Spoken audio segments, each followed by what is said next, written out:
ಶುರುವಾಯ್ತಾ ಮತ್ತೆ 371 ಜೆ ಹೋರಾಟ ನಡೆಸಬೇಡಿ ಜನಪ್ರತಿನಿಧಿಗಳೇ.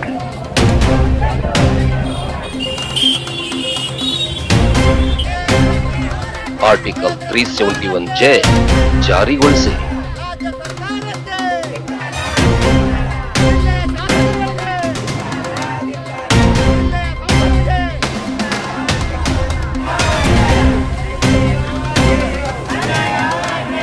ನೆನೆಗುದಿಗೆ ಬಿದ್ದ ಹೋರಾಟ ಮತ್ತೆ ಪ್ರಾರಂಭವಾಯಿತು.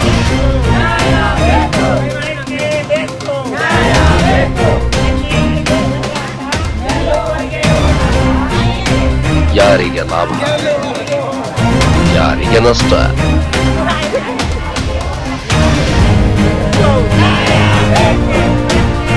ಜಿಲ್ಲೆಯ ಗಂಡಸರಿಂದ ಆಗದ ಹೋರಾಟ ತ್ರಿಲಿಂಗಗಳು ಮಾಡ್ತಾ ಇದ್ದ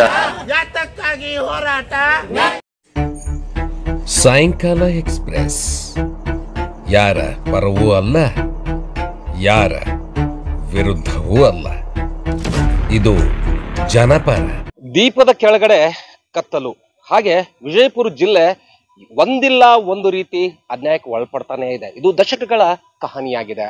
ಹಾಗಾಗಿ ವಿಜಯಪುರದಲ್ಲಿ ಇವತ್ತು ಜಿಲ್ಲಾಧಿಕಾರಿ ಕಚೇರಿ ಎದುರುಗಡೆ ಆ ಹಳೆ ಕಹಾನಿಯನ್ನ ತೆಗೆದುಕೊಂಡು, ಅಂದ್ರೆ ಹಳೆ ಸಮಸ್ಯೆಯನ್ನ ಮತ್ತೆ ಉಲ್ಬಣಗೊಂಡಿದೆ. ಆ ಸಮಸ್ಯೆ ಯಾವುದಂತೀರಾ?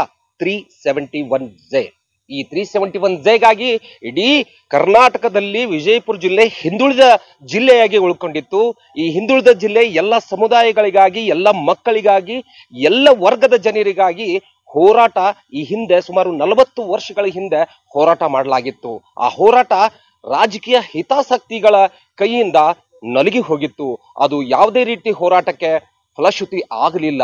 ಈಗ ಮತ್ತೆ ಆ ಹೋರಾಟಕ್ಕೆ ಒಂದು ಕಳೆ ಪ್ರಾರಂಭವಾಗಿದೆ. ಆ ಕಳೆ ಪ್ರಾರಂಭವಾಗಿದ್ದು ನಮ್ಮ ಹೋರಾಟಗಾರ ಕೆಂಗನಾಳ್ ಅವರಿಂದ. ಬನ್ನಿ, ಆ ಹೋರಾಟ ಎಲ್ಲಿಗೆ ಪ್ರಾರಂಭ ಆಗಿದೆ, ಯಾಕೆ ಮತ್ತೆ 371 ಜೆ ಪ್ರಾರಂಭ ಆಗಿದೆ, ಇದು ಯಾರಿಗೆ ಲಾಭ, ಯಾರಿಗೆ ನಷ್ಟ ಅನ್ನೋದ್ರ ಕುರಿತಾಗಿ ಪ್ರಾರಂಭ ಮಾಡ್ತಾ ಇದ್ದೇವೆ. ಅದಕ್ಕಿಂತ ಮುಂಚೆ ವಿಜಯಪುರ ಜಿಲ್ಲೆಯ ಜನತೆಗೆ ಒಂದು ಮಾತು ಹೇಳಲೇಬೇಕಾಗಿದೆ. ನಾನು ಇಂಥ ಹೋರಾಟಗಳನ್ನು ಮಾಡಿದ್ದೀನಿ, ನಾನು ಅಂಥ ಹೋರಾಟಗಳನ್ನು ಮಾಡಿದ್ದೀನಿ ಅನ್ನತಕ್ಕಂಥ ಜನರಿಗೆ ಇದು ತಕ್ಕ ಉತ್ತರವಾಗಿದೆ. ಇಲ್ಲಿ ನಿಂತಹ ತ್ರಿಲಿಂಗಿಗಳಿಗೆ ಇವತ್ತು ಇದಕ್ಕೆ ಉತ್ತರ ಕೊಟ್ಟಿದ್ದಾರೆ ಎಂದು ಪ್ರಸಂಗ ಬಂದೊದಗಿದೆ. ಬನ್ನಿ ಅವರಿಗೆ ಕೇಳೋಣ. ಸರ್, ಈ 371 ಏನಾಗಿದೆ? ಯಾಕೆ ಈ 371 ಇವತ್ತು ಇಷ್ಟೊಂದು ಹೋರಾಟ ಮಾಡ್ಲಿಕ್ಕೆ ಕಾರಣ ಏನು? ಈ 371 ಜೆ ದಿಂದ ನಾವು 14 ವರ್ಷದಿಂದ ಒಂದು 371 ಜೆ ದಿಂದ ನಾವು ವಂಚಿತ ಆಗಿದ್ದೇವೆ.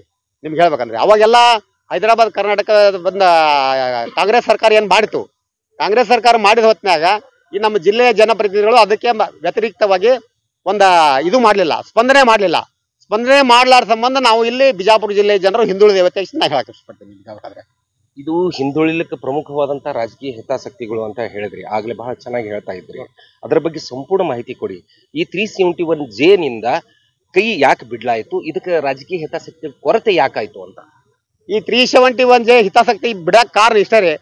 ಇಲ್ಲೇ ಸ್ಥಳೀಯ ಒಂದು ಶಾಸಕರುಗಳಾಗ್ಲಿ, ಸಂಸದರುಗಳಾಗ್ಲಿ, ಇಂಥವ್ರೆಲ್ಲ ಎಜುಕೇಶನ್ ಸೊಸೈಟಿ ಅದಾವೆ. ಈ ಇದರಿಂದ ಜಿಲ್ಲೆಯ ಜನತೆ ಫೀಸ್ ಕಟ್ಟಿ ಸಾಯಬೇಕತ್ತೆ ಒಂದು ವಿಚಾರ ಇಟ್ಟುಕೊಂಡೇ ನಮ್ಮ 371 ಜೆ ನಮ್ಗೆ ಹಿನ್ನಡೆ ಆಯ್ತತ್ತೆ ನಾ ಹೇಳಕ್ ಇಷ್ಟಪಡ್ತೀನಿ. ಆಮ್ಯಾಗ ಈಗೂ ನಮ್ಗೆ ಕಾಲು ಮಿಂಚಿಲ್ಲ.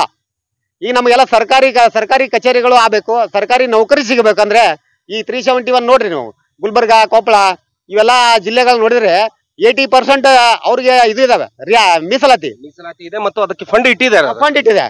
ಆಮೇಲೆ ಫಂಡ್ ಇಟ್ಟಿದೆ ಅಂದ್ರೇನೆ ಈ ಫಂಡ್ ದಿಂದ ನಾವು ಏನ್ ಬೇಕಾದ್ ಮಾಡ್ಬೋದು. ಇವರೆಲ್ಲ ನಮ್ಮ ರಾಜಕಾರಣಿಗಳು ಏನಾಗ್ಯಾರಪ್ಪ ಅಂದ್ರೆ ಜಿಲ್ಲೆಯ ರಾಜಕಾರಣಿಗಳು ಬರೇ ರೋಡ್ ಮಾಡಿದ್ನಿ, ಬ್ರಿಡ್ಜ್ ಮಾಡಿದ್ನಿ, ಇಂಥದ್ರಾಗ ಕಮಿಷನ್ ಹೊಡ್ಕೋತ ಓಡಾಡಕತ್ತಾರ ಹೊರತಾಗಿ ಇಂಥವು ಜನರಿಗೆ ಅನುಕೂಲ ಆಗುವಂತ ಮೀಸಲಾತಿಯನ್ನು ನೀಡ್ತಾ ಇಲ್ಲ.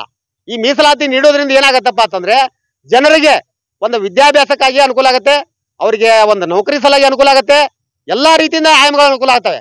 ಮತ್ತೆ ಮೇಲಾಗಿ ಇನ್ನೊಂದು ಹೇಳ್ಬೇಕಪ್ಪ ಅಂತಂದ್ರೆ ಈ ನಮ್ಮ ಏನ್ ಆರಿಸಿ ಬರ್ತಾರೆ ನಮ್ಮ ಶಾಸಕರುಗಳು, ಇವ್ರಿಗೆ ಇದೊಂದು ಬರುತ್ತೆ, 371 ಜೆ ಇದರಲ್ಲಿ ಮೆಂಬರ್ಶಿಪ್ ಬರುತ್ತೆ ಇವ್ರಿಗೆ. ಆ ಮೆಂಬರ್ಶಿಪ್ ಆಯ್ತಪ್ಪ ಅಂದ್ರೆ ಆ ಕಲ್ಯಾಣ ಕರ್ನಾಟಕ ಅಭಿವೃದ್ಧಿ ನಿಗಮದ ಅಧ್ಯಕ್ಷರದಕ್ಕೆ ಇವ್ರು ಆಗ್ಬೋದು ನಮ್ಮ ಬಿಜಾಪುರ ಜಿಲ್ಲೆಯವರು. ಹಾಗೆ ಕಲ್ಯಾಣ ಕರ್ನಾಟಕಕ್ಕೆ ಒಂದು ಮೀಸಲಾತಿ ವರ್ಗವನ್ನು ಸೃಷ್ಟಿ ಮಾಡಿ ಅದಕ್ಕೆ ಒಂದಿಷ್ಟು ಸಾವಿರಾರು ಗಟ್ಟಲೆ ಫಂಡ್ ಅನ್ನು ಹೇಗೆ ಇಟ್ರು ಅದೇ ರೀತಿ ವಿಜಯಪುರ ಜಿಲ್ಲೆಗೂ ಸಿಗುತ್ತೆ ಅನ್ನೋದು. ಸಿಗತ್ತೆ. ಎಷ್ಟು ವ್ಯಾಪ್ತಿ ಇದೆ ಇದರದ್ದು? ಇದ್ರ ವ್ಯಾಪ್ತಿ ಅನ್ನಕೇನ್ರಿ ಸಾವಿರಾರು ಕೋಟಿ ಗಟ್ಟಲೆ ಅಮೌಂಟ್ ಇದೆ ನಿಮ್ಗೆ ಹೇಳ್ಬೇಕಂದ್ರೆ. ಅದಕ್ಕೇನು ಹೇಳಲಾರ್ದಷ್ಟು ಬಜೆಟ್ ಬರುತ್ತೆ. ಆ ಬಜೆಟ್ ಯೂಸ್ ಮಾಡಕ ನಮ್ಮ ಜಿಲ್ಲೆಯವರು ಒಬ್ರು ಶಾಸಕರು ಅದಕ್ಕೆ ಅಧ್ಯಕ್ಷರಾಗಬಹುದು.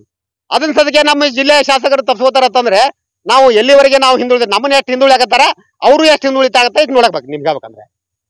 ಇದು ನಿಮಗೆ ಇದ್ರ ಬಗ್ಗೆ ನೀವು ಏನಂತೀರಿ? ಆಗ್ಲೇಬೇಕು. ನೋಡಿ, ಅವ್ರಿಗೆ ಹೋರಾಟದ ವಿಷಯ ಗೊತ್ತಿಲ್ಲ, ಆದರೂ ಕೂಡ ಅವರ ಮನಸ್ಥಿತಿ ಇವತ್ತು ನಮ್ಮ ಎಲ್ಲ ಸಮುದಾಯಗಳಿಗೆ ಒಳ್ಳೇದಾಗ್ಲಿ ಮತ್ತು ಈ ಹೋರಾಟವನ್ನ ನಾವು ಯಾವುದೇ ಕಾರಣಕ್ಕೂ ಕೈ ಬಿಡುವುದಿಲ್ಲ ಅನ್ನೋ ಭಾವವನ್ನು ವ್ಯಕ್ತಪಡಿಸ್ತಾರೆ ತ್ರಿಲಿಂಗಿಗಳು. ಅದರ ಬಗ್ಗೆ ಒಂದಿಷ್ಟು ಕಿಂಚಿತ್ತಾದ್ರೂ ನಿಮ್ಮಲ್ಲಿ ಒಂದು ಪರಿಜ್ಞಾನ ಮತ್ತು ಹೋರಾಟದ ಕಿಚ್ಚು ಇದ್ರೆ ಈ ಹೋರಾಟವನ್ನ ಮತ್ತೆ ಪ್ರಾರಂಭ ಮಾಡಿದಂತ ಕೆಂಗನಾಳ್ ಅವರಿಗೆ ಸಪೋರ್ಟ್ ಮಾಡ್ತೀವಿ. ಹಾಗೆ ನಮ್ಮ ಸಾಯಂಕಾಲ ಎಕ್ಸ್ಪ್ರೆಸ್ ಕೂಡ ನಿರಂತರವಾಗಿ 371Jಗೆ ಬೆಂಬಲವಾಗಿ ನಿಲ್ಲುತ್ತೆ ಅಂತಂದು ಹೇಳ್ತಾ ಇವತ್ತಿನ ಸಾಯಂಕಾಲ ಎಕ್ಸ್ಪ್ರೆಸ್ ಅಲ್ಲಿ ಇಲ್ಲಿಗೆ ಮುಗಿಸ್ತಾ ಇದ್ದೀನಿ. ನಮಸ್ಕಾರ. ಸಾಯಂಕಾಲ ಎಕ್ಸ್ಪ್ರೆಸ್ ಯಾರ ಪರವೂ ಅಲ್ಲ, ಯಾರ ವಿರುದ್ಧವೂ ಅಲ್ಲ. ಇದು ಜನಪರ.